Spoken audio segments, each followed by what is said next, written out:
दिल्ली की पुरस्कार रातों में जब पुरानी गलियां खामोशी की चादर ओढ़ लेती, उसी वक्त एक लड़की जहरा अपने रब के नाम पर हिम्मत समेटकर चलती थी। जामा मस्जिद के साये में बचपन से पली जहरा को इल्म और तफक्कुर से गहरा लगाव था। एक रात उसने एक वीरान हवेली से नीली रूहानी चमक उठती देखी। दिल पर बिस्मिल्लाह पढ़कर वह अंदर दाखिल हुई। जैसे ही कदम बढ़ाया, ठंडी हवा में एक परछाई जमा हुई। वह था रिहान, सदियों से कैद एक जिन जिसकी रूह में इंसानों के लिए नफरत का धुआं भरा था। रिहान ने गरजदार आवाज में कहा, ए इंसानी लड़की, ये जगह तेरे लिए नहीं, लौट जा इससे पहले कि मेरे गजब का सामना कर। लेकिन जहरा ने अल्लाह का नाम लेकर बेखौफ कहा, शहर में मैंने आंखें खोली, उसकी हर गली मेरी अमानत है। तेरी दहशत से मैं नहीं डरती। यहीं से दोनों के दरमियान दुश्मनी की चिंगारी भड़क उठी। रिहान कभी हवाओं को बेकरार करता, कभी सायों को भेजकर उसकी राह रोकता, मगर जहरा हर मर्तबा यकीन और हिम्मत से उसका मुकाबला करती। धीरे धीरे रिहान की तंगदिलियां डगमगाने लगी, क्योंकि जहरा सिर्फ लड़ने नहीं, इसकी रूह का। जहरा की दलेरी रिहान को अंदर तक हिला चुकी थी। वह जिन जिसने सदियों से किसी इंसान की आंखों में इतनी मजबूत रोशनी नहीं देखी थी, अब खुद को बेचैन महसूस करने लगा। हवेली की दीवारों में कैद उसकी रूह हर रात उसे झकझोरती।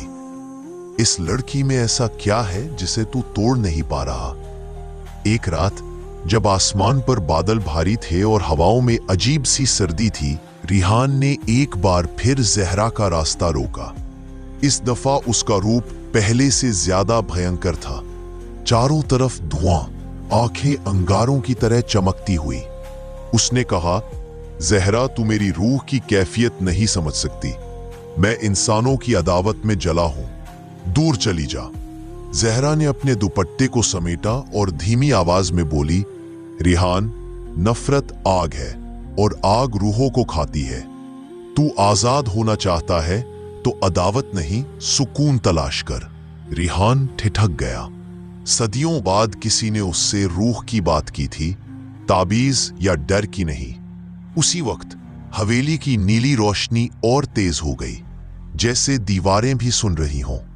रिहान के अंदर की तूफानी हालत पहली बार कमजोर पड़ी, लेकिन दुश्मनी अभी खत्म नहीं हुई, बस एक नई शक्ल लेने। रिहान की बदलती हुई हालत जहरा को उलझन में डाल रही थी। वो समझ नहीं पा रही थी कि इस जिन को रूहानी नसीहत असर कर रही है या ये उसकी कोई नई चाल है। डर और जिम्मेदारी के बीच झूलती जहरा ने आखिर एक पुराना फैसला कर लिया। वो अमिल का सहारा लेगी। दिल्ली की दरगाहों के पीछे रहने वाला बूढ़ा अमिल हजरत कदरी अपने इल्म, दुआ और दम से मशहूर था। जहरा उसकी चौखट पर पहुंची तो उसने उसके चेहरे से ही बेचैनी पढ़ ली। बेटी, अमिल ने कहा, जिन को मटियामेट करना आसान काम नहीं। अगर उसकी रूह में जरा भी नेक चिंगारी बची हो तो उस पर जुल्म करना भारी गुनाह बन सकता है। लेकिन जहरा ने कसक में कहा, वह मेरे शहर, मेरी रातों और मेरी रूहानी अमानत का दुश्मन है। मुझे उसे रोकना ही होगा। अमिल ने उसे एकदम किया हुआ ताबीज, कुछ आयतें और नीली मोमबत्ती दी। एहतियात के साथ बेटी, जिन को मिटाने में एक गलती भी जान ले सकती है। उस रात जहरा हवेली में पहुंची। हवा भारी थी, साये जागे हुए थे। उसने मोमबत्ती जलाई, ताबीज उठाया और तड़पते दिल से दम पड़ना शुरू किया। अचानक रिहान साये से उभरा। तो अब तू मुझे मिटाने आई है जहरा? जहरा ने ताबीज उसकी तरफ उछाला, पर नीली लपटें अचानक बुझ गईं। दुआ का असर उस पर हुआ ही नहीं। जहरा पहली बार नाकाम हो गई। जहरा की पहली नाकामी ने हवेली के अंदर का सन्नाटा और भारी कर दिया। ताबीज की बुझी नीली लपटें जमीन पर राख की तरह गिर रही थीं। रिहान उसकी तरफ बढ़ा, लेकिन उस वक्त उसकी आंखों में सिर्फ गुस्सा नहीं, एक अजीब सी कसक थी, जैसे वह खुद भी अपने हालात से लाचार हो। जहरा, उसकी आवाज धुएं में डूबी हुई थी, तूने दम पढ़ा, मगर तुझे पता भी है मैं किस वजह से बंधा हूं? जहरा ने कांपती आवाज में कहा, मुझे फर्क नहीं पड़ता, तू इंसानों के लिए खतरा है। रेहान अचानक चीखा। हवेली की छतें हिल गईं। मेरी नफरत की जड़ इंसान ही है। उन्होंने ही मुझे दगा देकर इस जगह कैद किया है। और तू भी उन्हीं की तरह मुझे मिटाना चाहती है? जहरा ने ताबीज दोबारा उठाया और जोर से दम पढ़ा, मगर इस बार रेहान ने अपने हाथ उठाए।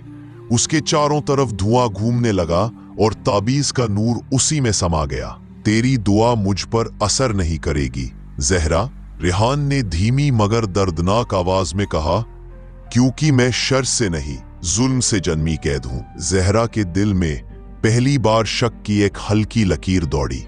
क्या वह एक जालिम रूह को मिटाने आई थी, जिन से लड़ रही थी?